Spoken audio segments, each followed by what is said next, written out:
Inatasan ni Pangulong Ferdinand R. Marcos Jr. ang paggamit ng mga lokal na pangalan para sa 131 lugar sa Kalayaan Island Group na matatagpuan sa Palawan at West Philippine Sea. Kasunod yan ang paglagda ng Pangulo sa Executive Order No. 111 na lalong magpapatibay sa pamamahala, administrasyon at soberenya ng bansa sa nasabing mga lugar. Batay sa rekomendasyon ng National Maritime Council, mahalaga ang pagkakaroon ng iisa at pamantayang set ng mga pangalang Pilipino ng soberenya ng Pilipinas sa West Philippine Sea.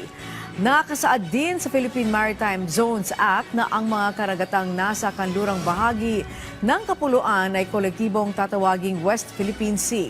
Iniutos din ng Pangulo sa National Mapping and Resource Information Authority na maglabas ng mga na-update na mapa at chart na naglalaman ng mga bagong pangalan.